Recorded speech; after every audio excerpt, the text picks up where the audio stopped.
Hi, and welcome back to the Global Markets Advisor today. Today we're looking at a topic of how to expand into China and India with your product or service.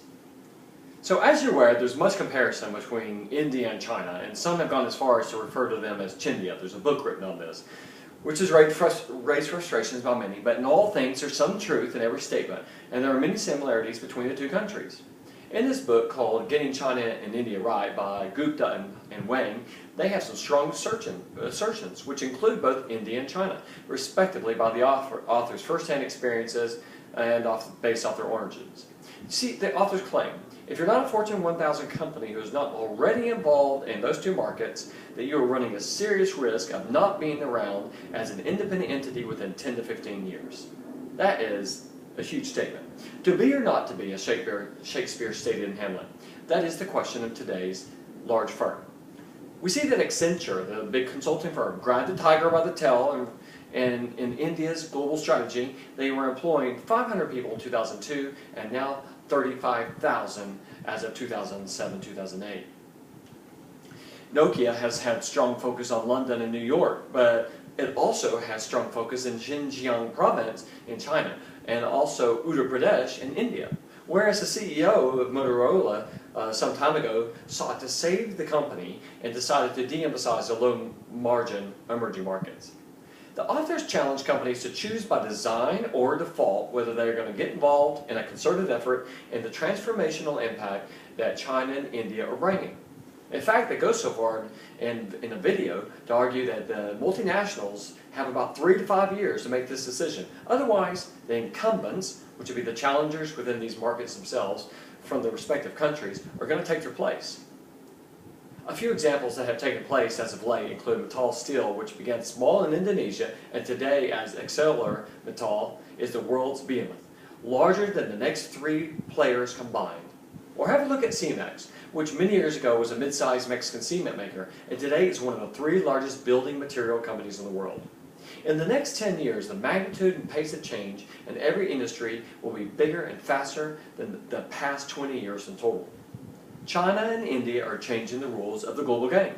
They are 2 of the world's 10 largest and 2 fastest growing economies, especially in light of the economic slowdown and crisis. This economic crisis has given them a head start, a lead, not to mention their consumer demand and their voracious hunger to take place on the world stage. They are also the largest producers of science and engineering graduates, thus creating a vast opportunity to expand to a company's intellectual capabilities without a proportionate increase in costs. They are a breeding ground for a new cohort of ambitious, aggressive, fast-moving global champions. They represent a threat to the established multinationals around the world today. It will be much more severe than what we saw from Toyota, Sony, Samsung, or LG. The authors detail the histories of China and India and the industrial revolutions of other countries prior in comparison to theirs.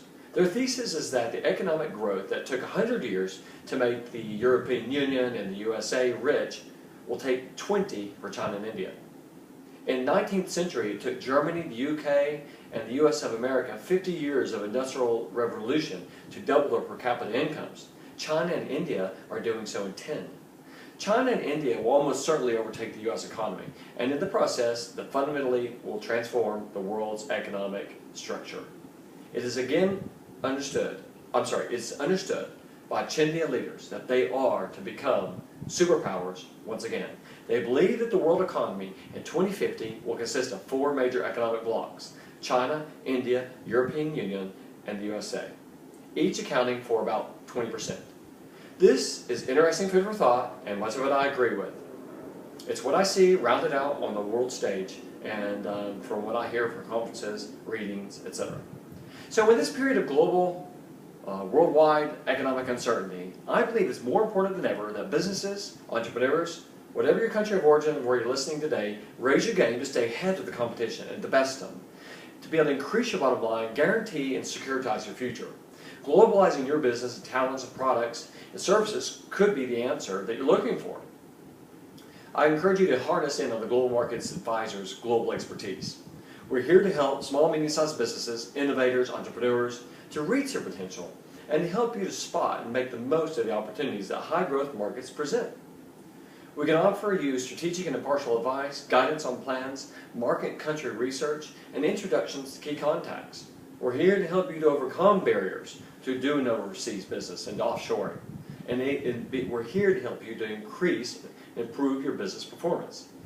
So is there something that you do or sell that would appeal to these high growth markets? If so, why not be in touch with us today? There's sound evidence that states that firms secure the most value from entering high growth markets when they do it at early stages. So stop letting the grass grow under your feet. Start by familiarizing yourself with the countries. Saturate yourself in everything you can find out about these new economic powerhouses and get your business and your future prepared for international expansion. So I encourage you to investigate your opportunity.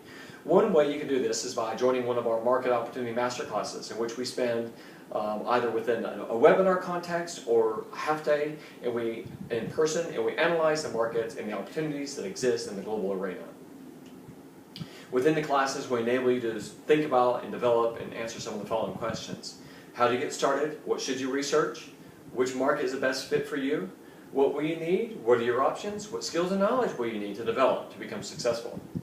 So have you considered and thought about a strategy or about your global expansion possibilities? It's my hope that you find great success in your global business pursuits. If we can be of any help for any of your market research or market entry strategy, business planning, or if you would like to explore being coached, which is one of our special services, on your path to globalizing your business or your entrepreneurial plan, then be in touch with us today at the Global Markets Advisor or specifically through the globalmarketscoaching.com. Our focus is on the emerging markets, notably the BRIC economies, Brazil, Russia, India, and China. But we are here to help companies of all sizes take the first step in developing your business offshore.